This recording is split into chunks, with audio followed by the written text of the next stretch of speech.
ഇവിടെ ഒരു ആട്ടിൻകൂട്ടം നടന്നു പോവുകയാണ്. അവരിങ്ങനെ നിരനിരയായി നടന്നു പോകുന്നതിൻ്റെ ഏറ്റവും പിറകിൽ ഒരാട്.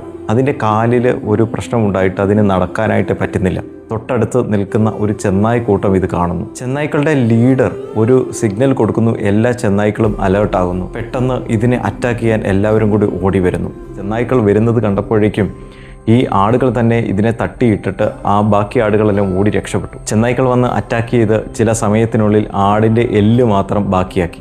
ഇവിടെയാണെങ്കിലും നമ്മളുടെ വീക്ക്നെസ് നമ്മൾ പുറത്ത് കാണിക്കുകയാണെങ്കിൽ മറ്റുള്ളവർ അത് നമ്മുടെ മേൽ ആധിപത്യം കാണിക്കാനുള്ള ഒരു മാർഗമാക്കി അതിനെ മാറ്റും. സൈക്കോളജിയിൽ വേണമെങ്കിൽ ഇതിനെ ബ്രോക്കൺ വിൻഡോ തിയറി എന്നൊക്കെ നമുക്ക് വിളിക്കാൻ പറ്റും. ഏതൊരു സ്ഥലത്തും പാവമായിരിക്കുന്ന ഒരാളുടെ മേലെ ആയിരിക്കും ഏറ്റവും കൂടുതൽ ആൾക്കാർ അധികാരം കാണിക്കുന്നത്. നിങ്ങൾ ചെയ്യുന്ന ഒരു വർക്ക് മറ്റൊരാൾ ക്രെഡിറ്റ് എടുത്തുകൊണ്ട് പോകുന്നതും അവർ സൈൻ ചെയ്ത് അത് സബ്മിറ്റ് ചെയ്യുന്നതുമൊക്കെ സ്വാഭാവികമാണ്. ഒരാൾക്കൂട്ടം ഉണ്ടായാൽ ഒരു ഗ്രൂപ്പിനകത്ത് സംസാര വിഷയം നിങ്ങളായിരിക്കും. ഏറ്റവും കൂടുതൽ കളിയാക്കുന്നത് നിങ്ങളെ ആയിരിക്കും. ആരെന്ത് പറഞ്ഞാലും നിങ്ങൾ ചിരിച്ചുകൊണ്ടിരിക്കും. പാവമായിരിക്കുന്നത് തെറ്റല്ല, പക്ഷെ നമ്മൾ സ്മാർട്ടായിരിക്കണം. നമ്മൾ ചെയ്യുന്ന ഒരു പ്രവൃത്തിക്ക് ക്രെഡിറ്റ് നമ്മൾക്ക് തന്നെ കിട്ടണം.